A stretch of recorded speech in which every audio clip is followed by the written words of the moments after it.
ample page,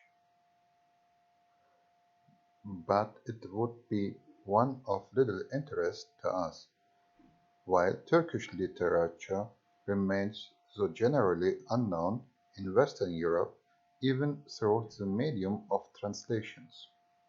But because unknown, it must not be assumed to be unreal, and Solomon was as generous and discerning a patron of literary merit as any of those sovereigns of Western Europe who have acquired for their age and courts the much coveted epithet of Augustine. Solomon's own writings are considered to hold an honorable station,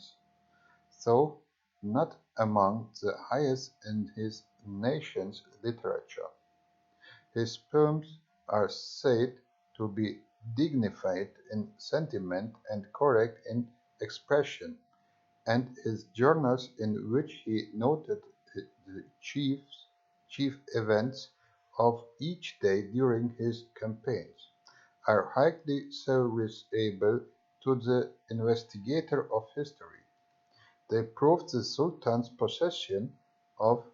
qualities which are of far more value in a sovereign than are the accomplishments of a successful author. They show his sense of duty, his industry, and his orderly and unremitting personal attention to the civil as well as the military affairs of the vast empire that had been committed to his charge. False, deplorable faults are unquestionably to be traced in his reign. The excessive influence which he allowed his favorite sultana to acquire the cruelties of his children, and of so many statesmen whom he gave over the executioner are heavy stain on his memory. His own countrymen have pointed out the defects in his governments. Kochubey, who wrote in the reign of Amurath the Fourth, 1623, and who is termed by von Hammer the Turkish Montesquieu, assigns in his work on the decline of the Ottoman Empire, which he traces up to the reign of the first Suleiman, among the causes of the decline. First, the cessation in Suleiman's time of the regular attendance of the Sultan at the meetings of the Divan. Second, the habit then introduced of appointing men to high stations who had not previously passed through a gradation of lower offices. Third, the venality and corruption first practiced by Suleiman's son-in-law and Grand Vizier Rostam, who sold the people of the lowest character and capacity the very highest civil offices through the appointment to all military ranks, high or low, was still untainted by bribery or other dishonest influence. The fourth censure passed by Kochubey on Suleiman is for his evil example in exceeding the limits of wise liberality by heaping wheels upon the same favorite vizier, and allowing him not only to acquire enormous riches, but to make them, by an abuse of the Turkish mortmain law, inalienable in his family. This was done by transforming his estates into wakes or vakofs, that is to say, by settling his property on some mosque or other religious foundation, which took from it a small quiet rent and held the rest in trust for the donor and his family. While admitting the justice of these charges of the Oriental historian, Van Hammer exposes the groundlessness of the censure which European writers have passed upon Soliman, when accusing him of having introduced the custom of shutting up the young princes of the house of Osman in the seraglio instead of training them to lead armies and govern provinces. He points out that all the sons of Suleiman who grew up to manhood administered pashalies under him, and that one of his last acts before his death was to appoint Amurad, his grandson, to the government of Magnesia. In the same spirit in which Iran sums up to the character of Alexander the Great, the German historian rightly warns us when estimating that of Suleiman the Great not to fix our attention exclusively on the blamable actions of his life, but to remember also the right and noble qualities which adorned him. As a man, he was warm hearted and sincere and honorable, poor from the depraved sensuality which has disgraced to many of his nation. We must remember his princely courage, his military genius, his high and enterprising spirit, his strict observance of the laws of his religion without any taint of bigoted perception, the order and economy which he combined with so much grandeur and munificence, his liberally encouragement of art and literature, his zeal for the diffusion of education, the conquests by which he extended his empire, and the wise and comprehensive legislation with which he provided for the good government of all his subjects. Let him be thus taken for all in all, and we shall feel his incontestable right to the title of a great sovereign, which now for 3 centuries he has maintained. Chapter 11. Selim II, his degeneracy, peace with Austria, first conflict between Turks and Russians, conquest of Cyprus, Battle of Lepanto, Huluj Ali energy deed of Selim. Solomon the Great, the Magnificent, the Lawgiver, the Lord of the age, was succeeded by a prince to whom his own national historians give the epithet of Selim the Thought. The ignoble vices of this prince, to secure whose accession so much and such dear blood had been shed, had attracted the sorrowful notice and drawn down the indignant reprimand of the old sultan in his latter years. But there was no brother to compete for the throne with Selim, and on the 25th of September 1566 the sabre of the Osman was girt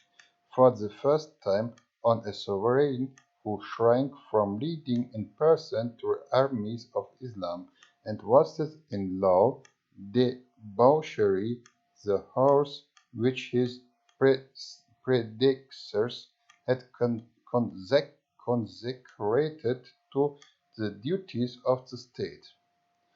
The effects of this fatal degeneracy were not immediately visible. The perfect organization, civil and military, in which Suleiman had left the empire cohered for a time after the strong hand, which had fashioned and knit it together for nearly half a century, was withdrawn. There was a numerous body of statesmen and generals who had been trained under the great sultan, and thus somehow of his spirit was preserved in the realm until they had passed away, and another generation arisen, which knew not Suleiman. Foremost of this was the Grand Vizier Mohammed Sokoli, who had victoriously concluded the campaign of Shiget after Suleiman's death, and who, fortunately for Selim and his kingdom, acquired and maintained an ascendancy over the weak mind of the young sultan, which was not indeed always strong enough to prevent the adoption of evil measures or to curb the personal excesses of Selim's private life, but which checked the progress of anarchy and maintained the air of grandeur in enterprise and of vigor of execution by which the Supreme Porte had hitherto been distinguished. An armistice was concluded with the Emperor Maximilian in 1568 on the terms that each party should retain possession of what it then occupied, and there was now for many years an unusual pause in the war between the houses of Habsburg and Osman. The great foreign events of Selim's reign are the attempts to conquer Astrakhan and unite the Don and the Volga, the conquest of Cyprus, and the naval war of the Battle of Lepanto. The first of these is peculiarly interesting because the Turks were then for the first time brought into armed collision with the Russians. In the middle of the 16th century, while the Ottoman Empire, then at the meridian of its glory, was the terror and admiration of the world, the Russian was slowly and painfully struggling out of the degradation and ruin with which it had been afflicted by 2 centuries and a half of Tartar conquest. The craft and courage of Ivan III and Vasily Ivanovich had been 1418 and 1533 emancipated Moscow from paying tribute to the Khans of Kipchak, and by annexing of the Russian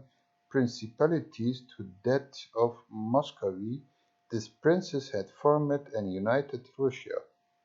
which extended from Kiev to Kazan and Kiev to Kazan, and as far as Siberia and Norwegian Lapland.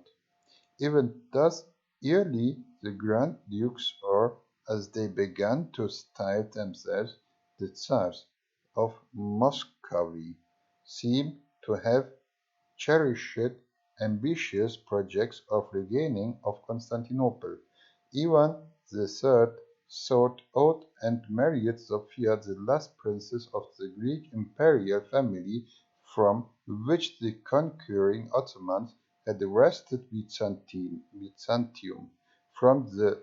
that time forth the two-headed eagle, which had been the imperial cognizance of the emperors of Constantinople, has been assumed by the Russian sovereigns as their symbol of dominion. During the minority of Ivan the Terrible, who succeeded in 1533, a period of anarchy ensued in Russia, but on that prince assuming the government, the vigor of the state was restored. The Khanates of Astrakhan and Kazan were conquered and finally annexed to Russia. The Don Cossacks were united with the empire, and Yermak, one of their chiefs, invaded and acquired for Ivan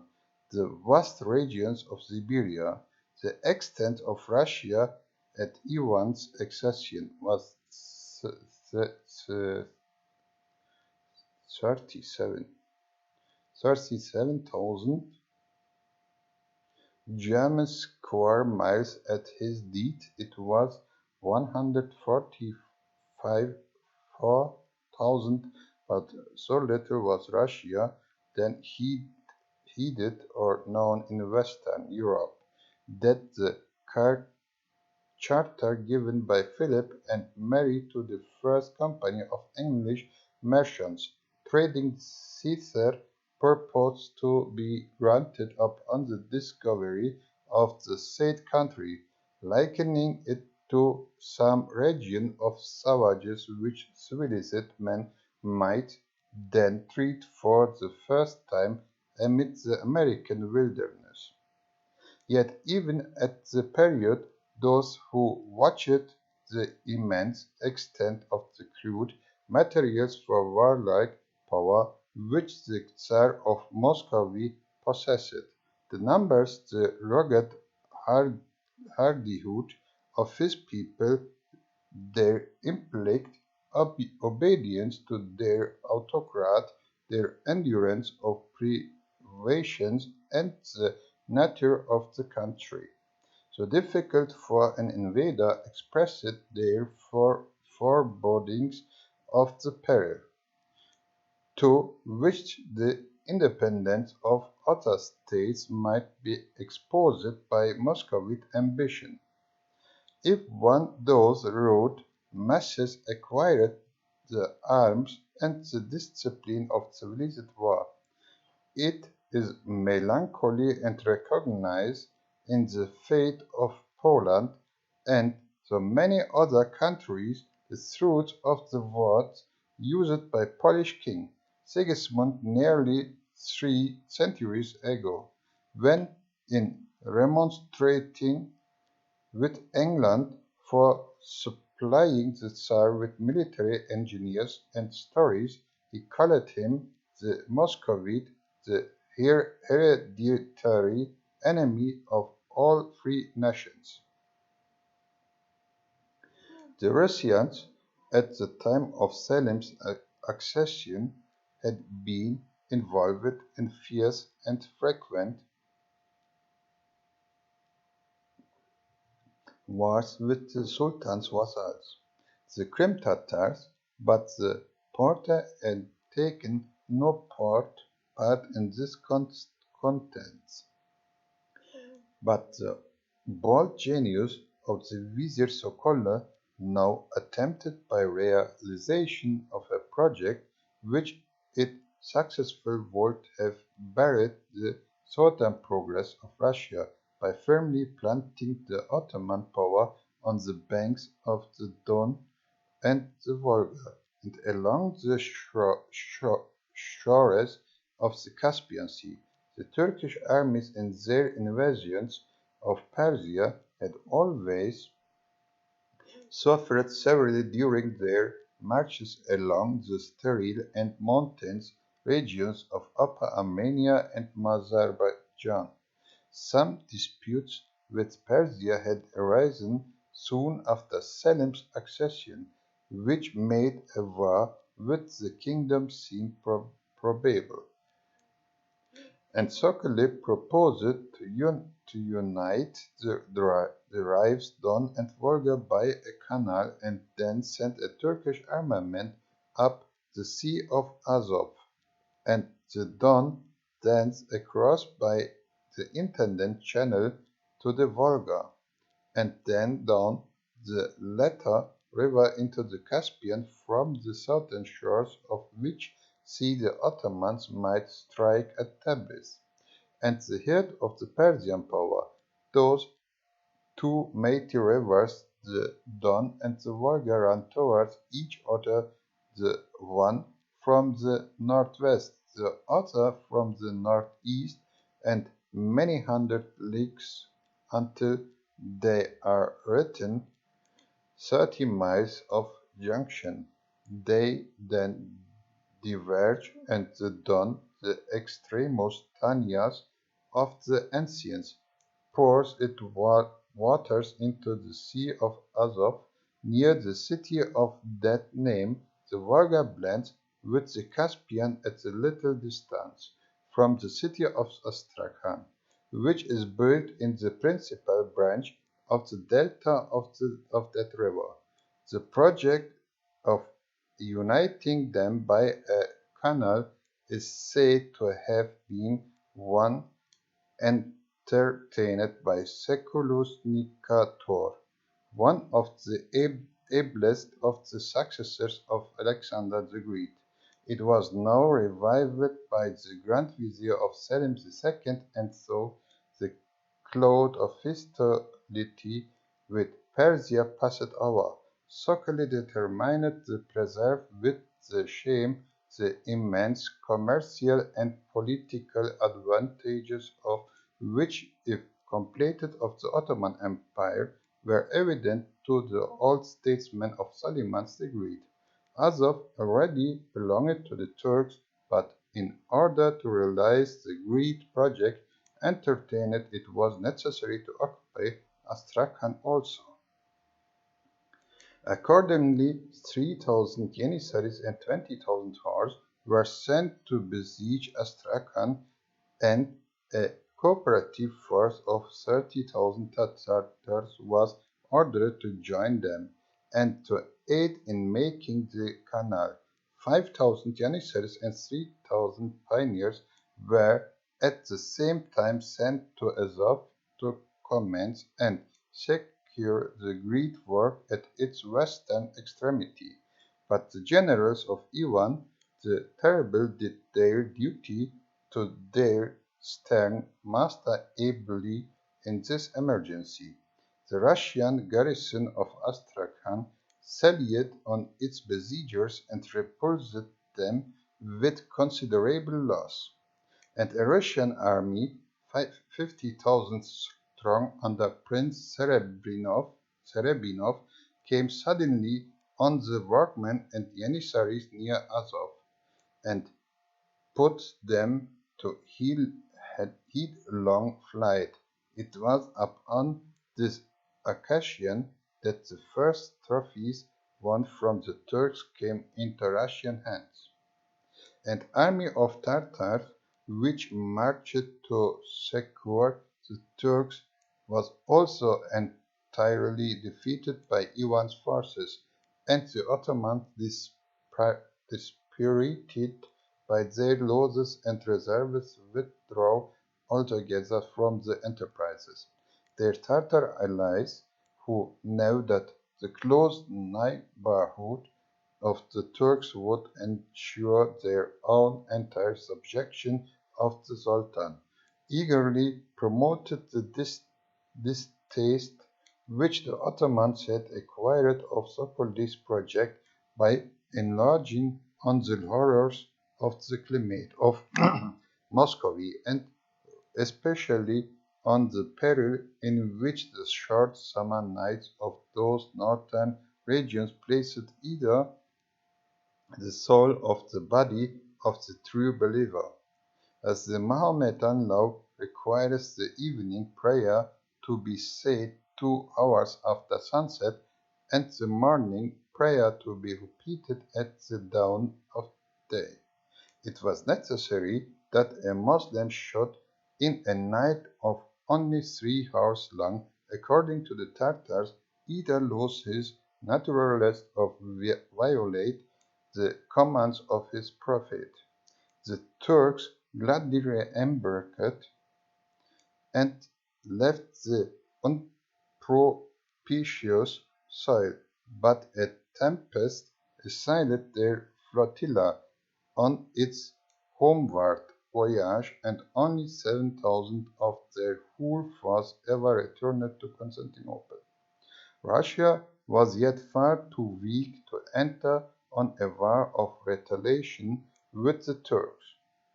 She had subdued the Tartar Khanates of Kazan and Astrakhan, but their kinsmen of the Crimea were still formidable enemies to the Russians, even without Turkish aid.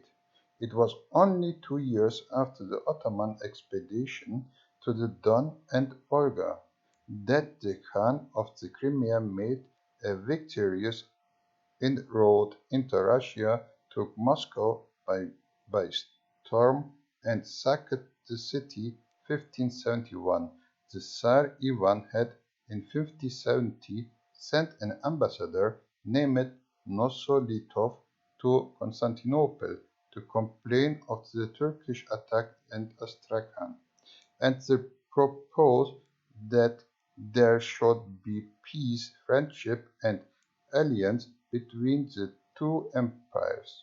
Nosolitov, in addressing the viziers, dwelt much on the toleration which his master showed to Mohammedans in his dominions as a proof that the Tsar was no enemy to the faith of Islam. The Russian ambassador was favorably received at the Sublime Porte, and no further hostilities between the Turks and the Russians took place for nearly a century. But the Ottoman pride and contempt for Russia were shown by the Sultan omitting to make the customary inquiry of Nosolitov respecting his royal master's titles, and by the Tsar's representative not receiving the invitation to a dinner before audience which was usually sent to ambassadors. Besides this project for uniting the Volga and the Don, the Grand Vizier Sokollu had revived the oft-formed project of opening and communication between the Red Sea and the Mediterranean. Sokollu grandly designed to make such a channel through the first mosque of Suez, as would enable the Ottoman fleet to sail from the sea to sea. His shams and his quarters were delayed by a revolt which broke out in Arabia, and was not quelled without a difficult and sanguinary war. And when that important province was brought back to submission, the self-willed cupidity and violence of Sultan Selim himself involved the Porte in a war with Venice and other Christian states for the sake of acquiring the island of Cyprus, which he had coveted while he was governor of Cutahia. In his father's lifetime, there was a treaty of peace between Venice and the Porte, but Selim obtained from his mufti Mboussoud a fatwa authorizing him to attack Cyprus in open violation of the treaty. Cyprus had at one time been under Mohammedan rulers, and the Turkish authorities now proclaimed and acted on the principle that the sovereign of Islam may at any time break the treaty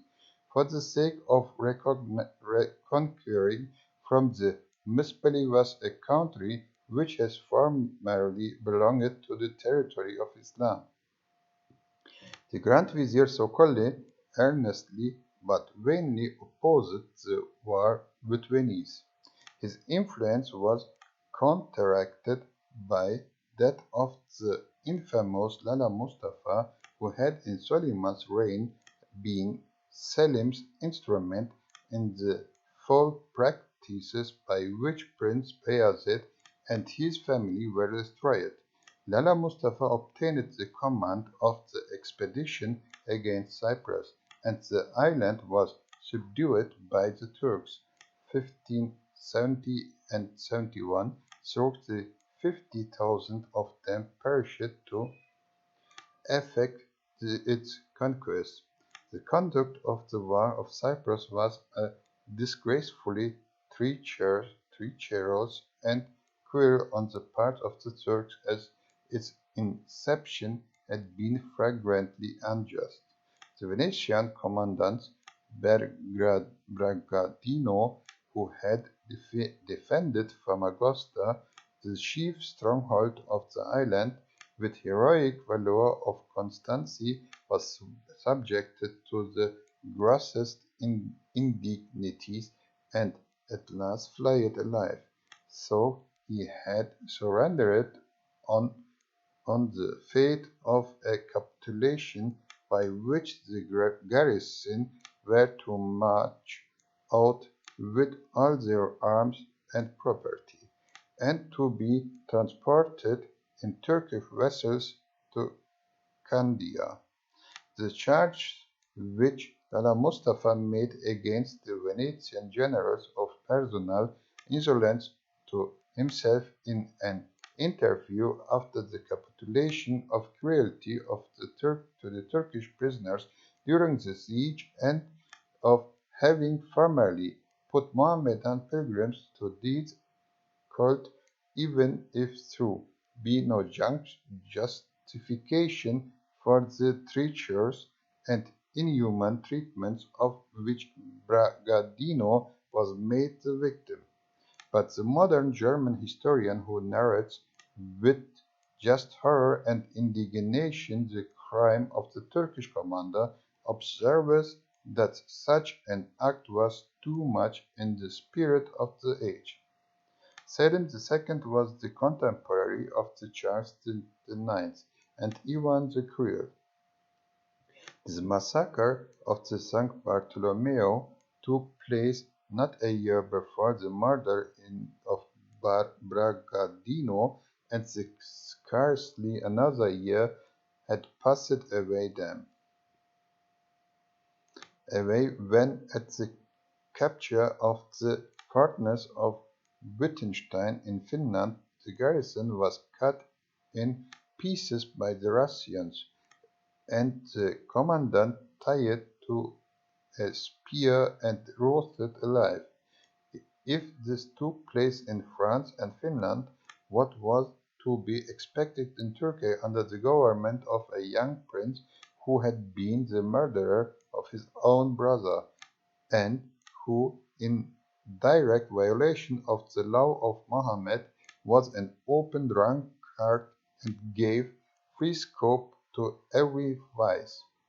We might, if crimes could excuse each other in addition to the instances of contemporaneous cruelty cited by von Hammer, refer to the horrors practiced by the Spaniards under Don Ferdinand of Toledo